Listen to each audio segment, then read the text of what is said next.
ప్రియ విశ్వాసులారా,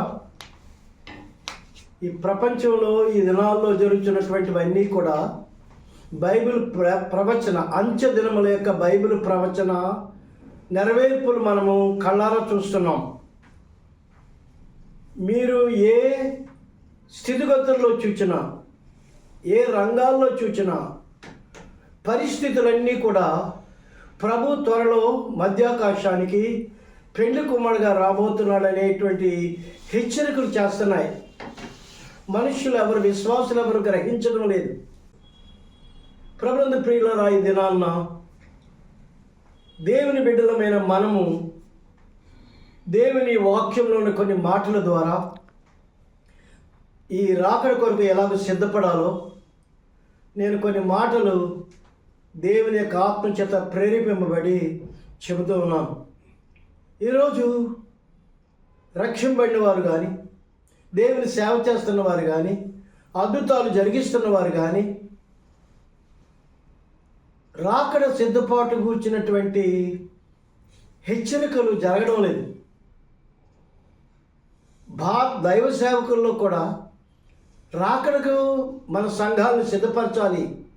మన బోధ వినేవారు ఎవరు నరకానికి వెళ్ళకూడదు, మన బోధ వినేవారు ఎవరు కూడా రాకడలో విడిచిపెట్టబడకూడదనే భారము కొద్దిగైనా లేదు. ఏదో సిద్ధపడినటువంటి వాక్యం చెప్పేయడం వచ్చేయడం, ఏవో కొన్ని మర్మాలు చెప్పేయడం వచ్చేయడం, లేక నవ్వించడం వచ్చేయడం, ఇవి సాధారణంగా ఈ ప్రపంచంలో, నేను ఎవరిని విమర్శించడం లేదు కానీ సాధారణంగా జరుగుతున్నాయి. రాకడ కొరకు సిద్ధపడాలనేటువంటి ఆ బోధ కానీ, పరిశుద్ధ జీవితం జీవిస్తూ మచ్చ, డాగు, ముడత, కళంకము ఏమీ లేకుండా ప్రభు ఏ క్షణాన్ని వచ్చినా నేను ఎత్తబడగలను అనేటువంటి విశ్వాసంలో లేదు, బోధించేవారు లేదు. అలాగ మన సంఘాలను సిద్ధపరచాలనే భారం కూడా లేకుండా కార్యక్రమాలన్నీ జరిగిపోతున్నాయి. ప్రభునందు ప్రియులారా, మనం ఏ ప్రసంగం చేసినా, ఎవరితో మాట్లాడినా ప్రభు రాకడ కొరకైన హెచ్చరికతో మనం మాట్లాడవలసి ఉంది. దేవదాసయ్య గారు వారి విశ్వాసులకు రాకడమ్మ, మారనాథ అని పేర్లు పెట్టేవారు. ఆ కాలంలోనే ఒక 60-70 సంవత్సరాల క్రితమే దేవదాసయ్య గారు ఈ భారంతో ప్రతివారు మారనాథ అంటే ప్రభు త్వరగా వచ్చుచున్నాడు, రాకడమ్మ, రాకడ రావు, మారనాథ రావు, మారనాథ అమ్మ అని పేర్లు పెట్టేవారి కారణం ఏంటంటే ఆ మారనాథ మాట విని ఆ రాకడ కొరకు సిద్ధపడాలనేటువంటి ఒక హెచ్చరిక ఆ మాటల ద్వారా మనుషులు కలగాలనే ఉద్దేశంతో ఆ భక్తులు అలాంటి పేర్లు పెట్టారు. ఇదిలా అటువంటి పేర్లు కూడా లేదు. మారనాథ అంటే కూడా అర్థం లేని తెలియని వారు ఉన్నారు. రాకడ కూర్చున్నటువంటి ఆసక్తి లేదు, భారం లేదు, సిద్ధపాటు లేదు. ఇదేనా అన్నా దేవుని బిడ్డలారా, దైవ సేవకులమైన, అపోస్తులమైన, ప్రవక్తలమైన, సువార్థికులమైన, కాపరులమైన, విశ్వాసులమైన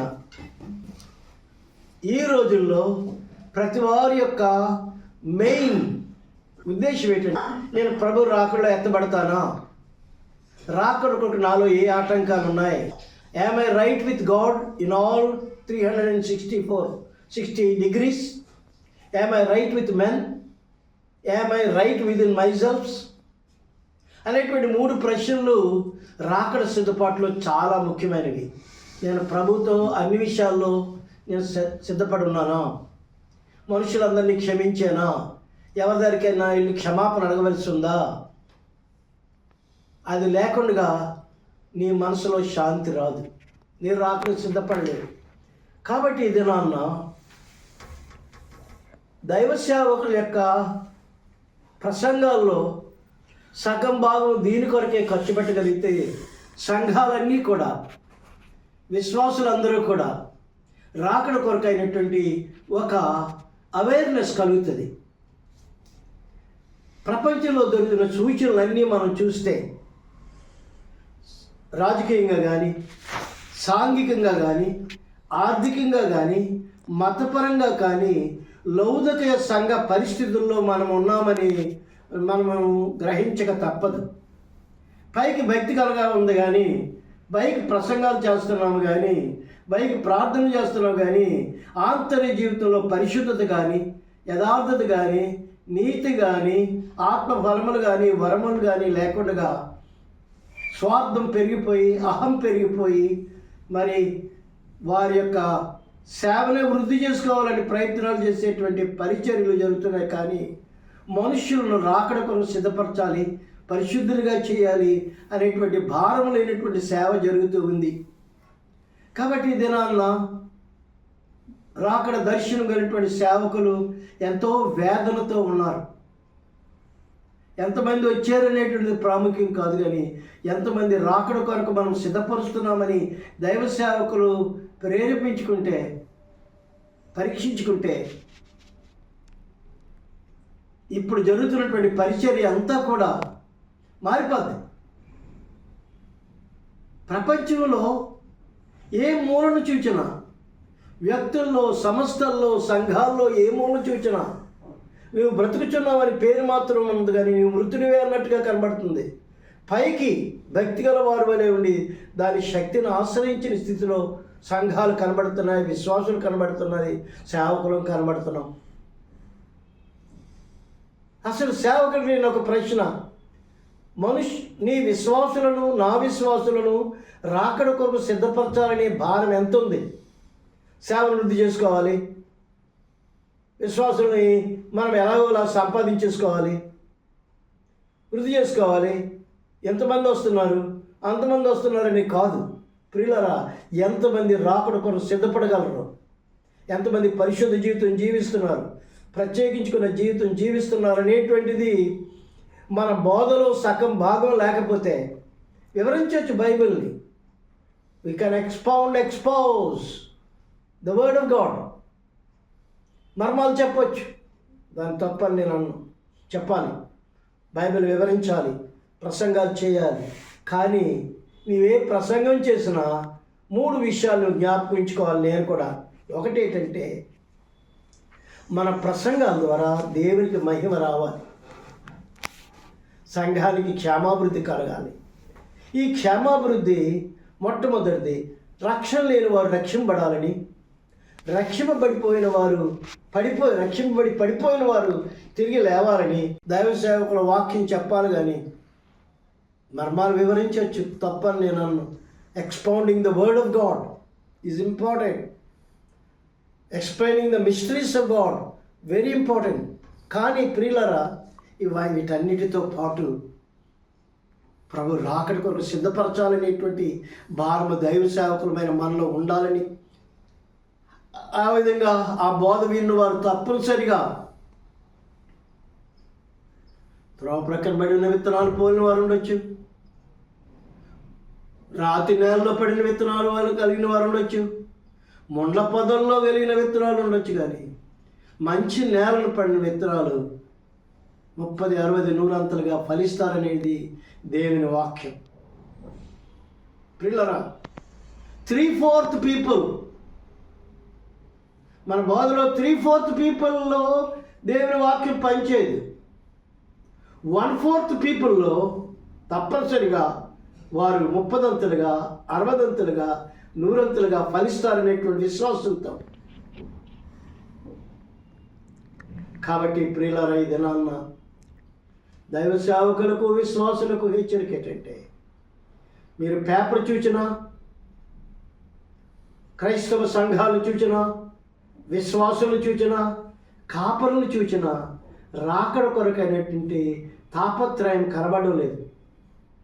ఈవేళ ప్రభుస్తే ఎత్తబడగలమా అనేటువంటి ప్రశ్న రోజులు అనేక సార్లు మాట్లాడినప్పుడు ఇలా మాట్లాడుతున్నాను, ప్రభు వచ్చేస్తే ఎత్తబడగలనా, నేను ఇవి చూస్తున్నాను, ప్రభు వస్తే ఎత్తబడగలనా, నా హృదయంలో ఇటువంటివి ఉన్నవి, ధనాపేక్ష ఉంది, పదవాయం ఉంది, గర్వం ఉంది, ఇతరులు విమర్శించే స్థితి ఉంది, ఆత్మల కొరకైన భారం లేదు, సేవ చేయాలని, సేవ నడిపించాలని, సేవ ఏవో చేసేయాలనేటువంటి తాపత్రయమే. కానీ మనుషులు నరకం నుండి పరలోకానికి తప్పించాలని పడిపోయిన విశ్వాసులు లేవాలని, క్రొత్త విశ్వాసులు, క్రొత్త వ్యక్తులు రక్షింపడాలని, ఈ భారంతో దైవ సేవకుల్లో గొప్ప రివైవల్ రావాలని, తద్వారానే విశ్వాసుల్లో రివైవల్ వస్తుందని. ప్రభునందు ప్రియులారా, మేము నేర్చుకున్నది ఏంటంటే the fuel for revival is prayer. Revival అని మంట రగులుకొల్పబడాలి అంటే ప్రార్థనే ఇంధనం. The fuel for revival is prayer. The condition for revival is right with God, right with men, right with in our cells. ఈ 3 యాంగిల్స్లో ఒక కాపరి కానీ, ఒక విశ్వాసి కానీ 100% సెట్ రైట్ అయితే ఆ వ్యక్తిలో గొప్ప దైవ సన్నిధి, దేవుని కొరకైన మంట కలుగుతుంది. ఇది నాన్న ఇటువంటి రివైవల్ జరగాలని విశాఖపట్నం దైవ సేవకులు విక్టర్ ప్రభాకర్ గారు, ఇఫ్రాయిం గారు, రతన్ కుమార్ గారు, మరి దైవ సేవకుడు ఆయన నాతో కలుపుకుంటున్నారు. నన్ను వాళ్ళు మోసపోవడమే తప్ప నేనేమీ లేదు. కాబట్టి ప్రియులారా, కానీ నేను పడక మీద ఉన్నా, ఎక్కడున్నా ఆ రివైవల్ కొరకైన మంట 69లో ప్రారంభమైంది. ఆ దర్శనం ప్రారంభమైంది. నేను రివైవల్ కొరకే, రివైవల్ చూసి చచ్చిపోవాలనేది నా ఆశ. మీరు అక్కడికి వెళ్ళలేకపోయినప్పటికీ కూడా మీ వ్యక్తిగత జీవితాల్లో ఆ మంట రగలాలి. మామూలుగా ప్రార్థన చేసేయచ్చు, మామూలుగా ప్రసంగం చేసేయచ్చు, మామూలుగా పాటలు పాడవచ్చు, అది కాదనట్లేదు. కానీ రివైవల్తో ఎక్కడెక్కడ రివైవల్ అంటే ఉద్రేకం కాదు, రివైవల్ అంటే గద్దెరేసేయడం కాదు. రివైవల్ అంటే వ్యక్తిగత జీవితంలో పరిశుద్ధత, వ్యక్తిగత జీవితంలో యథార్థత, right with God, right with men, right with in your self is revival. దేవుడు మిమ్మల్ని ఈ మాటలు విని మిమ్మల్ని అందరినీ కూడా ఆ రివైవల్ కొరకైన మంట, నాలో రివైవల్ ఉందా? Am I right with God in 360 degrees? Am I right with men in 360 degrees? Am I right with in myself? దోషారోపణ చేసే మనస్సాక్షి, guilty consciousness, deliberately, secretly violating the commandments of God, hatred, enmity, unforgiving spirit others. These are the hindrances for revival. కాబట్టి ప్రియులరా, దేవుడు ఈ కడవరి వర్షము పంపించాలని ఆశపడుతున్నాడు. ఆ కడవరి వర్షంలో చినుకులు పడుతున్నాయి కాదన్ను, మినిస్ట్రీస్ ద్వారా చినుకులు పడుతున్నాయి, చిరువాన పడుతుంది. ఇదన్నా దేవుడు చినుకులతో సంతోషపడలేదు, వానతో పడలేదు, కుండపోత వర్షం కురిపించాలని ఆశపడుతున్నాడు. That is the end time revivals. మనం తడిసి ముద్దయిపోవాలి, ఆ వర్షంలో వణికిపోవాలి. అటువంటి రివైవల్ కొరకు నిన్ను సాధనంగా దేవుడు ఏర్పాటు చేసుకుంటున్నాడు. Whatever, whoever you may be, wherever you may be, ఇదనా ఈ మాటల ద్వారా రివైవల్ రివైవల్ మారు మనసు లేని వారికి కాదు, మారు మనసు పొంది పడిపోయిన వారు, లోకంలోకి వెళ్ళిపోయిన వారు, శరీరాశులతో ఉన్నవారు, వాళ్ళు దేవుని సేవకులు అవ్వచ్చు, సేవ చేస్తూ ఉండొచ్చు. కానీ ఇదనా దేవుడు మారు మనసు పొంది పడిపోయిన వాడు, సేవ చేస్తూ రహస్య పాపాల్లో ఉన్నవారు, వారికి రివైవల్. రక్షణ లేని వారికి, హిందువులకి, క్రైస్తవేతరులకి వాళ్ళకి రక్షణ కావాలి. ఎవరి ద్వారా? రక్షింపబడిన వారి ద్వారా. రక్షింపబడిన వారే దిగజారిపోతే, చల్లారిపోతే, ఆరిపోతే. కాబట్టి ఇది నాన్న విశ్వాసులైన వారికి రివైవల్. ఆ రివైవల్ ద్వారా మారుమనసు లేని వారు మారు మనసు పొందొచ్చు, పడిపోయిన వారు లేవచ్చు, ఇంకా ప్రభువులో వెళ్తున్న వారు ఇంకా ప్రజ్వలిస్తూ వెలగొచ్చు. అటువంటి రివైవల్ని దేవుడు ఈ దినాన్న కొంతమంది దైవ సేవకులను లేపి అనేక ప్రాంతాల్లో ఈ రివైవల్ ఇవ్వాలని, వెలిగించాలని, దేవుని మహింపరచాలనే ఉద్దేశంతో, వారి సొంత ఖర్చులతో దేవుడు ప్రేరేపించి నడిపిస్తున్నాడు. అటువంటి వారు అనేకులు ఉన్నారు. ఎవరో కొంతమంది అని కాదు, అనేకులలో ఈ మంట మండుతుంది. ఇంకా ఎక్కువ మంది లేచి ఈ వారి వారి పట్టణాలని, వారి వారి జిల్లాలను, వారి వారి రాష్ట్రాలను, వారి వారి దేశాలను రివైవ్ చేయాలనేదానికి దేవుడు, God is searching a holy instrument, ఒక సాధనాన్ని, ఒక వ్యక్తిని వెతుకుతున్నాడు. Can you stop the eye of God? నీవు దేవుని నేత్రాన్ని, ఆ నేత్రం నీ మీద పడేలాగా పరిశుద్ధ యథార్థత, దీనత్వం, తగ్గింపు, ఎప్పటికప్పుడు జీవిత పరిశీలన, right with God and right with men and right with in your self అనేదే రివైవలిస్ట్ యొక్క మెయిన్ ఎయిమ్. అటువంటి దాని కొరకై దేవుడు ఈ మాటలు వినేవాళ్ళని సిద్ధపరచును గాక. కాబట్టి ప్రియులరా, ఇది నాన్న దేవుడు ఈ మాటలు వినిచున్న వారిలో ఒక మంట రగులు కలపాలని, వారు దేవుని కొరకై జీవించాలని, ఆ మంట అది దావాగ్నిలాగా మారి అనేకులు వ్యాపించాలన్నది దేవుని చిత్తం. అందుకొరకు దేవుడి దినాన్న దైవ సేవకుల ద్వారా నాకు ఈ మాటలు చెప్పడానికి అవకాశం ఇచ్చాడు. వారికి దేవునికి స్తోత్రం, వారికి వందన. తండ్రి, కుమార, పరిశుద్ధాత్మ నామమున మీకు ఆశీర్వాదాలు కలుగును గాక.